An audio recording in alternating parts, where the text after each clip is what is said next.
Alright, welcome back to my channel. It's Cozy Christopher. Oh my goodness, I released a video this weekend over the Samsung S95B. It's a QD-OLED television using the brand new QD-OLED panel that they just created that is also being used by the Sony A95K. So that started the whole thing this weekend.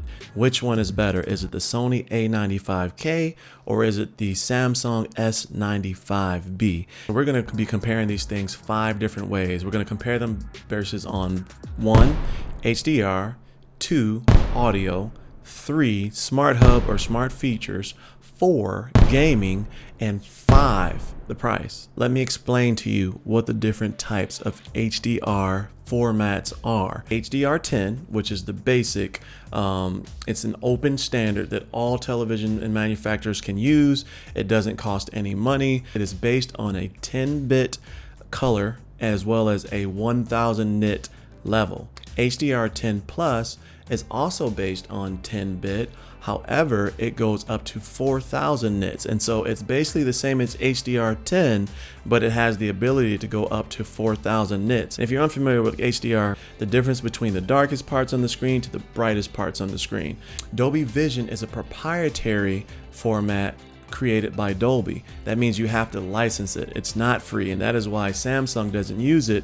Samsung believes that their televisions to this point got so bright that they never needed to actually use Dolby Vision. Dolby Vision goes up to 12-bit color.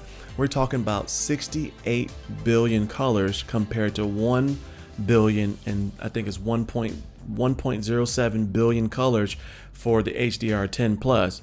1 billion, 68 billion for Dolby Vision. It also goes up to a staggering 10,000 nits. Now, there is not any content available today that can do 68 billion colors as well as 10,000 nits. HLG is the last, and that is the most commonly not used because HLG, hybrid log gamma, was created for broadcast televisions, and it's not something that we use on like your high-end televisions. And the way that it creates its color, it doesn't manipulate the color at all. It just literally creates a layer that goes over the top of the standard definition. And so if your particular television is not compatible with HLG, that means you will only get the SDR picture. So let's get into the ones that they have. So the A95K uses Dolby Vision, HDR10, HLG as far as their HDR formats, and then it also has IMAX enhanced as well as Netflix adaptive calibrated mode, while the Samsung S95B only has HLG. It has a certified HDR10 Plus, and it also has a brand new HDR10 Plus gaming, which is something we'll get into later. And so for me, the Sony wins this one. The Sony wins this one because the Dolby Vision is a better format when it comes to HDR. It is becoming the standard on not just movies and television shows, but also gaming. And so for this one, Sony wins this for me. And so for me, right now, the score is Sony 1, Samsung 0. And so, section number 2. Now this is audio. The Sony A95K uses what they are calling the Acoustic Surface Audio Plus. Now, this is where the entire screen is basically a speaker. It allows the speakers to send the sound directly through the screen to the user. The Samsung S95B has built-in Dolby Atmos. Now, this had me going crazy yesterday because whereas the Sony uses 3D spatial audio and it is simulated 3D spatial audio, the Samsung has actual physical speakers that fire upwardly and then outwardly and then subwoofers and also downwardly to create a physical certified Dolby Atmos environment. Now you'll say which one is best. And that is where it gets murky, right? Because depending on the actual hardware being used, the way that its systems are executed, this one is completely objective. It's completely preferential and opinion based. And so for me, I can't say that there's a winner on this one. On the one hand, Sony has the spatial audio. Both of them have object tracking. So depending on what you see on the screen determines where the sound is going to be. Samsung has the physical system. Sony has the digital system. And if the H9AT, I believe it's called, is any idea of what they can create with a digital signal, they can create a lot. And so for this one particular subject, audio, it's going to be a tie for me. And so that's going to leave the score at Sony, or not leave the score, but change the score to Sony 2, Samsung 1 at this point. Now, the third one we're going to get into is the smart hub or smart features. Sony uses Google TV, which has become very, very popular in the newer television sets, and a lot of televisions updated to the Google TV in the last year or so. Samsung has the Samsung Smart Hub, which I believe is like a updated version of the Tizen system or the original smart operating system that they used to have, but it is a proprietary system. And so because of that, this section here, before you start adding in like the Bravia camera, the other things that Samsung has, like the 360 camera and all of those different things, it is very, very objective and opinion based. And so I know this is the second one in a row, and I hate to leave you all here on this one, but this one's also going to be a tie for me. Sony 3, Samsung 2. Now, fourth is gaming. And you would probably be like, but no, it's not that clear cut. So both of them are capable of 4K 120 hertz gaming. Both of them have FreeSync Premium or FreeSync Pro, I believe. Where it starts to get murky, or both of them have the auto low latency mode, or ALLM.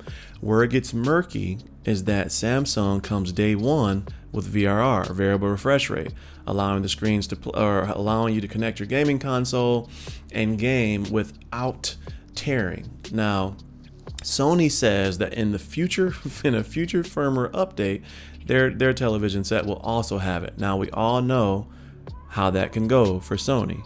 However, they did finally fulfill their promise almost 2 years later for some sets.